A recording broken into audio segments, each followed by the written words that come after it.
Boa noite a todos. Que Jesus nos abençoe, nos ampare nesta oportunidade que temos de falar sobre a doutrina espírita, de raciocinarmos um tanto mais a respeito dos ensinamentos do codificador de Allan Kardec. No livro Parnaso de Além-Túmulo, há uma poesia escrita por Casimiro Cunha, que ele intitulou intitulou de Ascensão. Perguntai à flor virente, de pétalas multicores que com mágicos olores perfumam o vosso ambiente. O que fazem cá no mundo tão viçosas, perfumadas, pelas sendas desoladas deste abismo tão profundo? Como sorrisos dos céus, essas flores perfumosas responderiam formosas: nós marchamos para Deus. A ave que poetiza, com seus cânticos maviosos, vossos campos dadivosos, em beleza que harmoniza, se perguntasseis também, ela vos retrucaria: caminhamos na alegria para a luz e para o bem. Tudo, pois, em ascensão, marcha ao progresso incessante, a alvorada rutilante da sublime perfeição. Segui, pois, irmãos terrenos, nestas trilhas luminosas, caminhais sempre serenos, entre lírios, entre rosas, entre os lírios da bondade, entre as rosas da ternura, espargindo a caridade, consolando a desventura. Só assim caminharemos nessa eterna evolução e no bem conquistaremos a suprema perfeição. Casimiro, um poeta muito sensível, né? Ficou cego, tornou-se cego de um olho, depois do outro, durante sua existência, desencarnou ainda jovem, e vem nos trazer, através do Chico, veio trazer várias poesias que nos falam do amor, da caridade. Nós hoje vamos falar sobre a mensagem do Evangelho, chamado Escândalos. Há uma passagem de Jesus onde ele fala sobre os escândalos, e nós precisamos, para compreender mais Jesus, compreender mais os seus ensinamentos, entender aquilo que a doutrina espírita nos traz também como complemento para que se tornem os ensinamentos de Jesus mais claros para nós. Então, na questão 616, os espíritos amigos falam que a harmonia que reina no universo material, como no universo moral, se funda em leis estabelecidas por Deus desde toda a eternidade. Deus é eterno, né? Então, nós não podemos mensurar isso aí, essa questão de eternidade. Nossa mente ainda é incapaz de pensar o que seja eternidade. Fomos criados por Deus, somos espíritos imortais. Há uma diferença entre eterno e imortal, né? Eterno é que sempre existiu, e imortal é que foi criado, mas que nunca vai morrer, nunca vai deixar de existir. Então, os espíritos superiores dizem que essa harmonia, ela reina no universo material e no universo moral. Então, Deus estabeleceu leis no campo físico e no campo espiritual ou moral. Os nossos físicos dizem que existem 4 forças fundamentais da natureza: a força nuclear forte, a força eletromagnética, a força nuclear fraca e a força gravitacional. Nós podemos perguntar assim: mas o que é que isso tudo tem a ver com o espiritismo ou com moral ou com aquilo que nós vamos falar? Muito bem. Acontece, porém, que dentro desse contexto de que Deus estabeleceu leis no campo material e no campo moral, nós devemos entender que tudo o que Ele fez é perfeito e que tudo isto serve para trazer-nos harmonia, equilíbrio, para nos tornar felizes. Neste campo material, em que ele fala sobre essas leis divinas ou naturais, nós vamos encontrar o micro e o macrocosmo. Nós já ouvimos dizer que o macro e o micro, eles são semelhantes. Quando a gente faz essas comparações dos sistemas solares com os sistemas atômicos.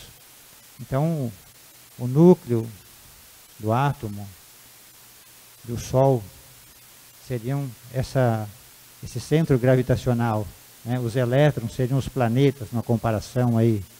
E nós temos as informações de que dentro dos átomos que se diziam, né, ou se pensavam ser as menores partículas existentes, né, existem outras menores ainda. Existem os prótons e os nêutrons. E aí os cientistas acharam que haviam descoberto tudo que seria infinitamente pequeno. Aí descobriram ainda que existem os quarks. E estes quarks, que eles chamam de partículas de cor, com a carga de cor, eles possuem uma força que os atrai. E eles andam sempre em grupos, são partículas sociáveis. E essa força chama-se gluon, ou do inglês glue, cola. É uma força que anda também em parzinho, ligando um com o outro.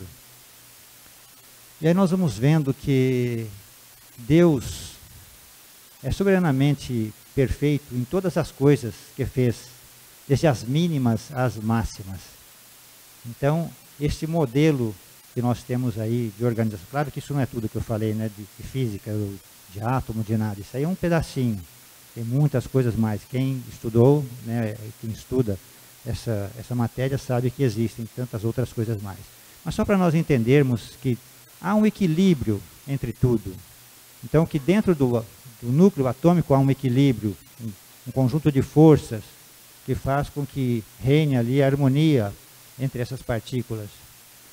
Deus naturalmente estabeleceu regras a todas as coisas. Na questão 614, então, pergunta Kardec aos espíritos: que se deve entender por lei natural? A lei natural é a lei de Deus, é a única verdadeira para a felicidade do homem. Indica-lhe o que deve fazer ou deixar de fazer, e ele só é infeliz quando dela se afasta. O grifo é nosso. Tá? Então, aí nós percebemos a importância do entendimento das leis naturais. Porque nós só somos infelizes, segundo os espíritos superiores, quando nós nos afastamos delas. Então, conhecer essas leis, acredito, seja sumamente importante, para que a gente possa encontrar caminhos seguros. Prosseguem os espíritos. A lei natural rege a humanidade inteira, e o homem se melhora à medida que melhor a compreende e pratica. Humanidade inteira. Nós pensamos na humanidade só aqui na Terra, muitas vezes, né? Quando a gente fala em humanidade. Se nós não fôssemos espíritas, entenderíamos assim, que a humanidade se restringe, se limita somente ao planeta Terra. Mas esta humanidade a que os espíritos fazem referência são todos os seres da Terra e de outros planetas, que tenham o mesmo modelo nosso de vida física, né, orgânica, ou simplesmente no plano espiritual, que vivam sem o corpo físico, mas também cumprindo o seu trabalho, desenvolvendo, evoluindo constantemente. Nosso Senhor Jesus Cristo trouxe para nós muitos ensinamentos acerca desta lei natural. No Livro dos Espíritos existe uma lei chamada lei de amor, justiça e caridade. Essa lei de amor, justiça e caridade, ela é uma só, não são três. Kardec a coloca como sendo una. Então é preciso atender a esses três quesitos para que nós realmente possamos ser felizes, para que nós sejamos espíritos ditosos. É impossível vivermos bem se nós apenas aplicarmos a justiça, se nós formos apenas caridosos ou somente amorosos. É preciso unir tudo, é preciso estar atento a todos os fatores. Nós às vezes nos esquecemos e queremos ser simplesmente justos. Esquecemos da misericórdia divina, da caridade, esquecemos do amor e às vezes firmamos-nos apenas na justiça. A mídia traz para nós inúmeras notícias, inúmeros fatos, e muitos deles nós os consideramos escandalosos. Nós temos uma visão de escândalo, que escândalo é tudo aquilo que fere, tudo aquilo que choca, tudo aquilo que causa impacto em alguém ou na sociedade. O Espiritismo vê de forma diferente. Nós aprendemos no livro no Evangelho segundo o Espiritismo que o conceito de escândalo, segundo Jesus, segundo o Evangelho, ele vai muito além. Porque não é somente aquilo que aparece, não é somente aquilo que é divulgado. Escândalo é também tudo aquilo que nós fizermos, que nós fazemos e que possa não ter nenhum impacto exterior, nenhum impacto externo, mas que a nossa consciência não aprova, mas que as leis divinas não aprovam. Tudo aquilo que é contrário à lei divina. Daí, dizerem os Espíritos que nós só somos infelizes quando nos afastamos das leis divinas. Então, quando nós, de alguma forma, impactamos alguém ou o universo, quando nós impactamos uma sociedade, ou nós disseminamos, ou nós dimanamos de nós energias negativas em relação a alguém ou alguma coisa, nós estamos causando um escândalo no campo espiritual. Então aí torna-se extremamente interessante, né, raciocinarmos que a gente pensa assim que os erros só são erros se os outros virem. Se ninguém ver, então aí não tem problema, está tudo certo. Até conversávamos aqui uma segunda-feira, né? E falávamos a respeito da questão do trânsito, por exemplo, em que nós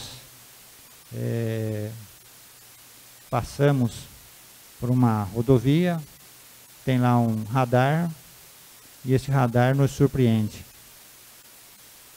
Ele fotografa, ele capta a imagem, a velocidade ou alguma coisa anormal ou errônea que a gente faça, e depois a gente recebe a cartinha dizendo que a gente fez alguma coisa errada. Ninguém estava ali para ver, mas foi registrado. Diante de Deus, diante da nossa consciência, é a mesma coisa que acontece. Não é necessário que haja ninguém para ver e dizer, você errou. Nós sabemos que erramos. Deus sabe que nós erramos. Deus não é onipresente, onisciente, então ele não está presente em toda parte, não tem ciência de tudo. Então não precisamos, naturalmente, que ninguém veja para que o nosso erro seja detectado. Porque se Deus já viu, já está registrado, já está anotado e nós precisamos depois consertar. Então no caso do trânsito, paga-se a multa, leva-se os pontinhos na carteira. Quando a pessoa vai ultrapassar alguém, na faixa dupla, por exemplo, e aí ele encontra um guarda rodoviário e ele pede para encostar, porque ele viu, ele anotou a infração, e aí então ele vai nos chamar a atenção, vai pedir a nossa carteira, né, de habilitação, vai ver se está tudo em ordem e vai notificar. É uma multinha de mais de R$1.000, essa uma de ultrapassar pela faixa dupla. Então a gente precisa pensar bem, né? Dói no bolso, né? E os pontinhos na carteira. Então, quando nós infringimos alguma lei, tem um preço, tem um custo tudo isso. A gente se torna responsável pela nossa liberdade, pela nossa capacidade de discernir, porque nós podemos escolher se nós vamos fazer ou não aquilo, então nós nos tornamos responsáveis. E aí, compete-nos então tomar a atitude correta. Precisamos meditar muito sobre isso. Como nós dissemos, né, na acepção normal aí dos dicionários, né, a conotação ela é visível. O ato que de induzir, né, que pode induzir outrem a mal, a erro, a pecado, o mau exemplo.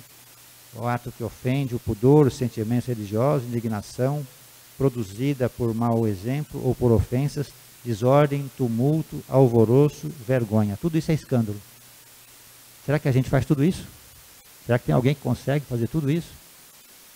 Aqui no mundo? Aqui na Terra? Ah, tem, né? Nós ainda somos bem imperfeitos. Se nós não fazemos, tem algumas criaturas que ainda fazem. E a gente, às vezes, ainda se dá o prazer de ouvir o noticiário, de ficar prestando atenção, o que é que estão falando, o que é que foi dessa vez que fizeram de errado.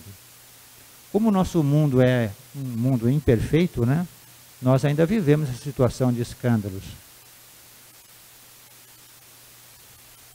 Em Marcos, ou melhor, em Mateus, capítulo 18, 6, esse é o texto que o Haroldo trouxe para nós. Ele diz assim: ai do mundo por causa dos escândalos, pois há necessidade de virem os escândalos. Contudo, ai daquele homem por meio de quem vêm os escândalos. Como dizíamos, como o nosso mundo ainda é um mundo de criaturas imperfeitas, é um mundo imperfeito, nós vamos encontrar escândalos. Nós vamos promover escândalos ainda, porque não somos criaturas que já conseguimos um grau maior, superior de moralidade. Recordando que moral, segundo os Espíritos, é a regra de bem proceder. Né? É distinguir o bem do mal, do certo, do errado. E nós temos essa dificuldade muitas vezes, porque nós somos ainda muito parciais. A gente ainda, como se diz no popular, puxa a sardinha, né, do nosso lado. A gente ainda gosta de ter privilégios. A gente acha que a gente pode e o outro não pode. Eu posso errar, eu posso fazer uma porção de coisas que não são lícitas, mas o outro não pode. O outro é feio. As outras pessoas não têm essa liberdade, não podem ter. Porque a gente sempre erra por um motivo que a gente justifica. E o motivo dos outros são sempre injustificáveis às nossas vistas. Então, quando a gente grita lá dentro de casa com um familiar, porque a gente acha que ele fez alguma coisa errada que não deveria fazer, a gente está simplesmente chamando a atenção, corrigindo ou se indignando com aquilo. Mas o vizinho que está do lado e escuta, acha horrível, acha muito feio isso. Nossa, que horror. Para que um grito desse? Para que xingar ou para que falar isso que falou? Mas a gente acha que é normal muitas vezes. Conheço pessoas, por exemplo, que adotam falar palavrões. Acham normais. Falam à vontade. Né? Fazem a maior festa falando coisas indevidas, impróprias. Para elas, aquilo é simples. Mas fere muita gente, fere muitos ouvidos. E aí elas falam assim: não, mas eu falo tudo isso, mas eu sou muito boa, eu sou uma pessoa muito boa. Eu sou melhor do que muita gente aí que se fala cristão, aí que se diz bom. Aí nós lembramos Jesus. A boca fala do que está cheio o coração. Não é isso? Então, a gente fica em silêncio quando ouve essas coisas assim, essas assertivas, né, de certas pessoas, dizendo que elas são boas, mas elas falam mal do outro pelas costas, elas xingam, elas fazem um monte de coisas indevidas, né, impróprias. E deixemos que o tempo, que as experiências, que a vida vai ensinando. Nós somos aprendizes, somos alunos aqui na Terra. Nós não estamos em condições melhores do que ninguém, ou pelo menos não deveríamos nos colocar assim, por uma questão mesmo que seja de humildade, porque a humildade nos eleva. Quando a gente se iguala ao outro para ajudar, então nós nos tornamos grandes. Quando a gente se coloca como superior e diminui o outro, inferioriza, denigre, aí nós nos tornamos pequenos. Então não somos pessoas que realmente são boas. Porque o bom não se reconhece como tal, o humilde não se vê como humilde. Não é assim que funciona? E nós vamos aprendendo dia a dia todas as coisas. No texto do Evangelho, então, Diz Mateus, a palavra do Cristo: e se o teu olho te escandaliza, arranca-o e lança-o de ti. É melhor para ti entrar na vida com um só olho do que, tendo 2 olhos, ser lançado na geena do inferno. Então, ser lançado aí no fogo do inferno, né? No inferno de fogo. É melhor arrancar um olho do que a gente sofrer depois. É uma figura de linguagem, naturalmente. É claro que Jesus não quis que ninguém tirasse seu olho, nem cortasse a mão, se ela fosse motivo de escândalo. Mas ele fala assim para impactar, porque era preciso impactar. Seus ensinamentos não podiam ser muito brandos, muito suaves, senão as pessoas não entenderiam, passariam desapercebidos ou despercebidos. Era preciso que realmente criasse uma figura de linguagem aí forte, para que houvesse compreensão ou que chamasse a atenção daqueles que o ouviam. Mas esse arrancar o olho e lançar fora da gente, fora de ti, significa que nós devemos expurgar, tirar de nós tudo aquilo que é motivo de escândalo, de imperfeição moral, espiritual. E fazer esse sacrifício é muito difícil. Nós reencarnamos aqui com propósitos de elevação e passamos a existência, muitas vezes, distantes daquilo que nós prometemos lá em cima, aos espíritos superiores, quando nós íamos reencarnar. Nós prometemos tantas coisas, aí a gente volta para a carne, é que com o véu do esquecimento, a gente acaba deixando para lá.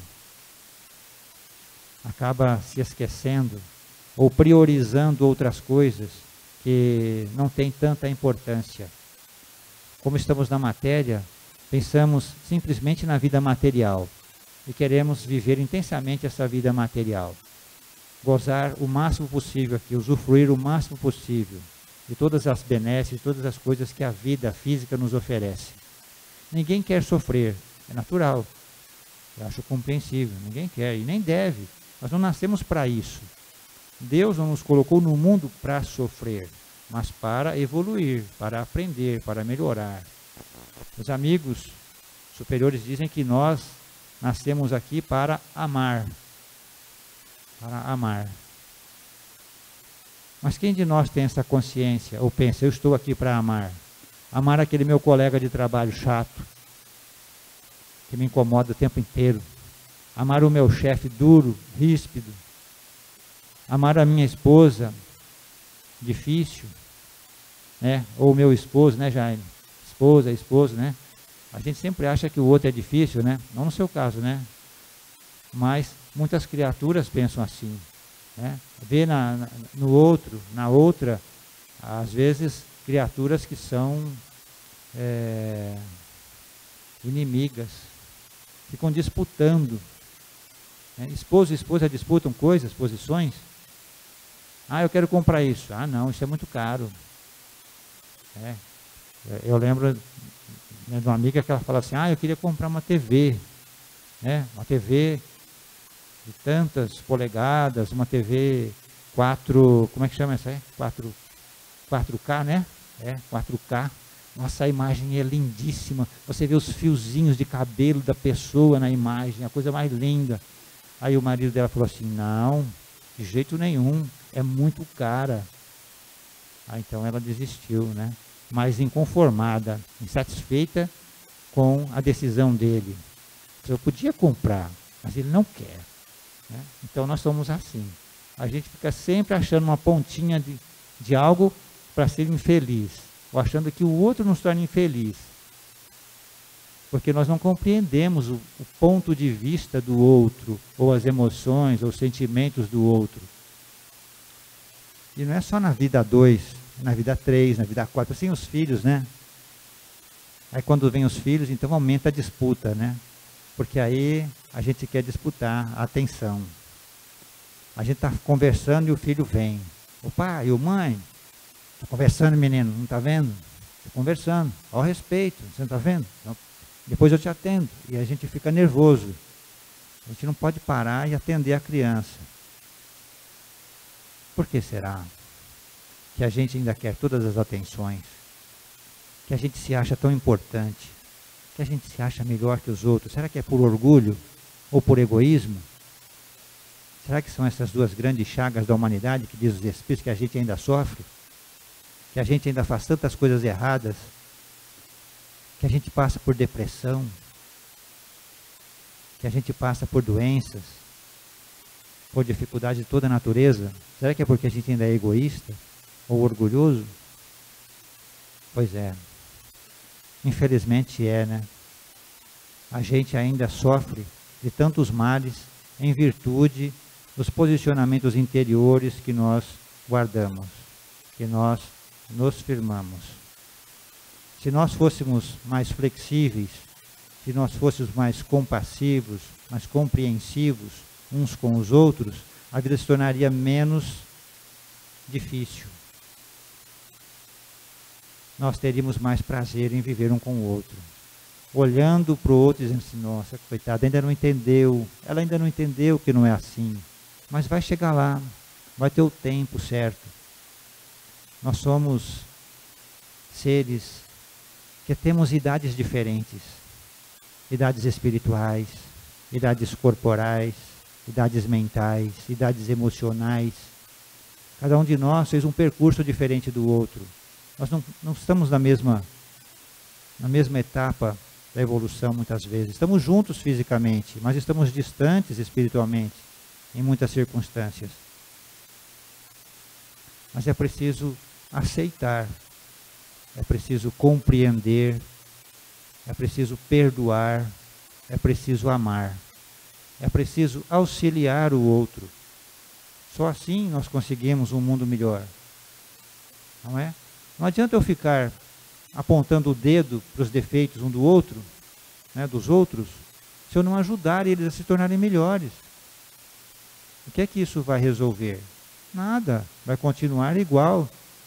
Mas quando eu tomo a decisão, quando nós tomamos a decisão de eu vou fazer algo diferente, eu vou fazer algo bom, vou fazer algo melhor, por ele ou por ela, ou pelo mundo, ou pela vida, por mim mesmo, então tudo muda. Porque essas nossas determinações são importantes. Nós recordamos de Maria de Magdala, no seu diálogo com Jesus. Ela tomou essa decisão na vida dela de mudar. Ela que tinha uma vida devassa, né? Vivia uma situação totalmente imoral diante da sociedade e que não a satisfazia igualmente, porque ela dizia que tinha sede de amor a Jesus. Ela resolveu procurar o Cristo, pensando se ele a iria receber. Então pegou a barca, pegou o barco, atravessou o lago, e quando estava indo em direção à casa de Pedro, de Simão Pedro, pensava, será que ele vai me receber? Ou como ele vai me receber? E quando ela então adentra a casa humilde de Pedro, eis que Jesus estava lá, com um sorriso aberto, esperando por ela. E ela se sentiu acolhida por ele. Então tabularam um diálogo. Em meio a esse diálogo, ela então temia por muitas coisas e achava que não tinha diante de Deus remissão àquilo que ela fizera. Mas Jesus a consolava e dizia que o Pai Celestial nos acolhe a todos. E quando então ela, nesse diálogo com Jesus, diz que ela abdicaria de todas as coisas, de toda aquela vida que ela vivia, e dedicaria-se aos doentes, às crianças, aos órfãos, aos necessitados de toda a natureza, ela dizia assim, mas Senhor, temo quando partires, o que será de nós? E Jesus então a consola, dizendo que Ele estaria conosco, Ele estaria até o final dos tempos com todas as criaturas. E que era para que ela tivesse fé incondicional em Deus e confiança sem limites em si mesma. Quantas vezes nós esquecemos desta fé em Deus? Nós achamos que estamos sós, nós achamos que estamos numa jornada difícil, áspera e que não tem solução às nossas dificuldades, os nossos problemas, as nossas dores, nós achamos que caminhamos aqui e que ninguém percebe a nossa presença no mundo. Esquecemos da confiança em nós mesmos, que nós temos poderes ilimitados, que o Pai Celestial nos outorgou. Jesus disse: vós podeis fazer tudo o que faço, e muito mais. Ora, se ele disse isso, é porque é verdade. Porque o Filho do Homem veio salvar o que estava perdido. Quem é o Filho do Homem? Jesus? Ele já passou essa posição de humanidade.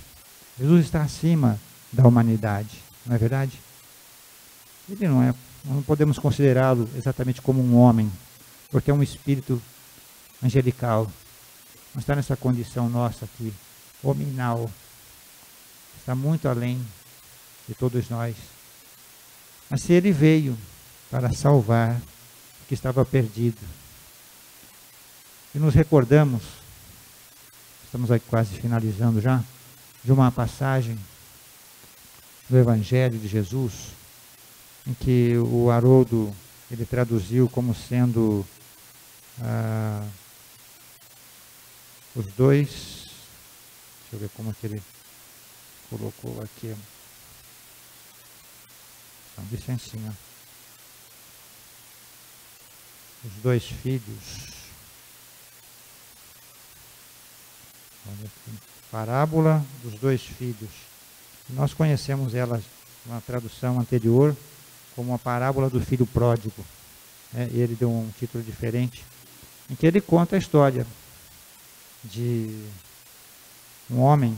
Ele diz assim, um certo homem tinha dois filhos. O mais novo deles disse ao pai: pai, dá-me a porção que me cabe da propriedade. Ele repartiu os recursos entre eles. Não muitos dias depois, reunindo todas as coisas, o filho mais novo ausentou-se do seu pai para uma região distante.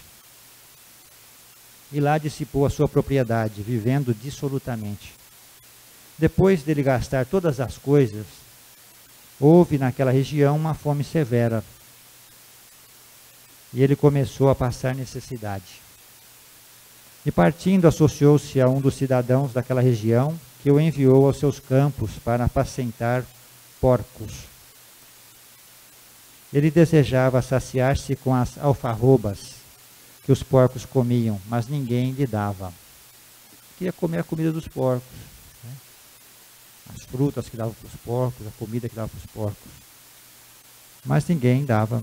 Mas caindo em si, disse: quantos assalariados do meu pai têm abundância de pães, e eu aqui pereço de fome? Após levantar-me, irei ao meu pai, e lhe direi: pai, pequei contra o céu e diante de ti. Não sou mais digno de ser chamado teu filho. Faze a mim como um dos seus assalariados. Levantando-se, dirigiu-se ao seu próprio pai.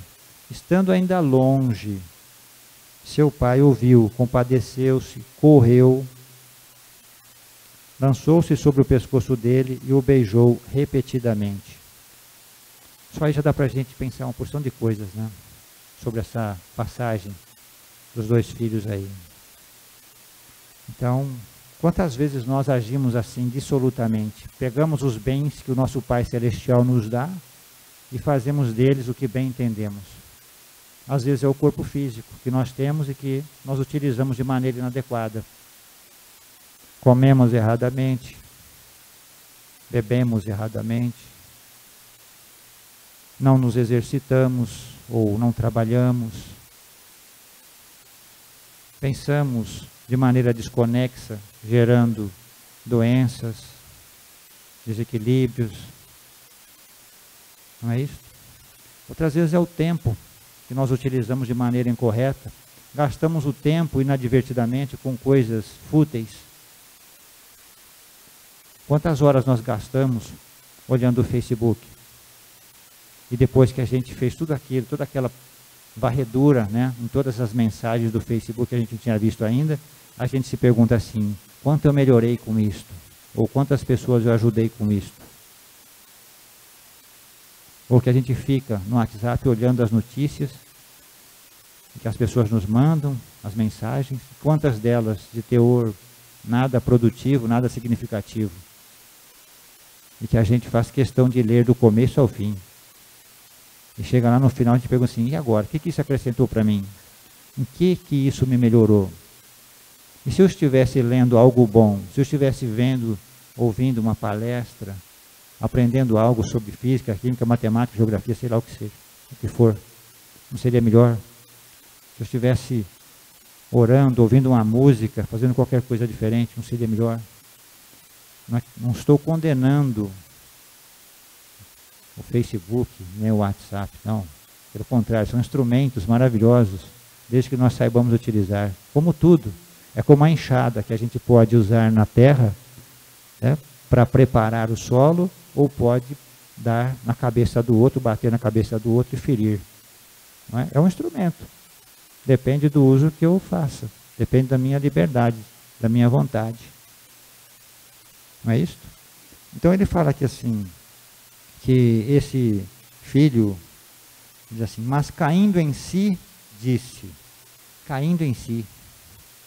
Quantas vezes a gente precisa cair em si, quer dizer, tomar conta da nossa realidade, do nosso eu, voltar para dentro de nós mesmos, nos autoanalisarmos, como pede Santo Agostinho, a gente fazer essa autoanálise, voltar para a realidade, para o certo, para o bom, para a verdade, para o bem. Mas a gente demora, às vezes, nem não cai em si, fica iludido. Cair em si é sair da ilusão, é sentir-se muitas vezes desiludido. Agora eu entendi o que é, agora eu percebi como é a situação ou a vida. Nós poderíamos anotar muitas coisas, e com certeza tudo isso há de nos modificar. Mas resumindo isso, para nós concluirmos aqui, não tomarmos muita atenção de vocês, eu sei que vocês têm até meia-noite para ficar aqui. A Mônica já me falou, Sivaldo, só até meia-noite, tá? Mas nós vamos diminuir aí a fala. Então, depois que esse filho voltou para casa, e que o pai o abraçou, né, e o beijou repetidamente, como diz aqui no Evangelho, ele tem essa ideia de que quando a gente erra, Deus, né, se afasta de nós. Deus se afasta de alguém? Não, com certeza não. Nós nos afastamos de Deus? Com certeza sim. Mas então, quando nós caímos em si, nós caímos em nós mesmos e nós voltamos para Deus, Ele está pronto para nos receber. Ele está de braços abertos, com o maior carinho, para nos acolher nos seus braços de Pai. É claro que Deus não é um ser humano, né? Mas nós usamos essa figura de linguagem para nós entendermos que Deus nos oferece todas as coisas boas para nós. Ele não tem braços como nós temos, mas Ele tem muito mais do que tudo isso. Então nós não devemos ter medo, vergonha de voltar para o Pai, de refazer o caminho, de reconsertarmos, de nos realinharmos, de tomar atitudes certas da agora em diante, da agora para frente. Outro dia conversando com um rapaz, nós trabalhamos ali no IELAR, uma vez por mês ali fazendo um almoço fraterno. E aí nós tínhamos conversado um pouquinho antes de servir o almoço ali para o pessoal. Ele falou assim, rapaz, eu gostei do que você falou, mas só que eu estou na cachaça, eu estou perdido. Para mim, não tem mais jeito. Eu falei, como não? Claro que tem. Nós não falamos que Deus está nos esperando? É só nós querermos.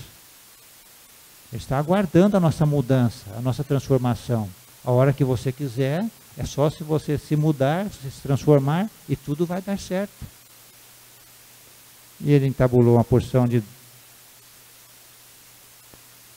desculpas e foi-se. Muitas vezes nós fazemos assim também. Colocamos uma porção de desculpas na manga né? E voltamos para trás e não temos coragem de dar o passo para frente. É preciso ser destemido, é preciso confiar, é preciso acreditar. Cristo espera por nós, Jesus espera por nós. E faz tempo. Só depende de nós modificarmos a nossa existência e sairmos daqui como vencedores, como vitoriosos em todos os aspectos. Nós temos tudo para isso, todas as coisas, está dentro de nós, não está lá fora, não está no outro, está em nós. Agradecemos a todos, desejamos muita paz.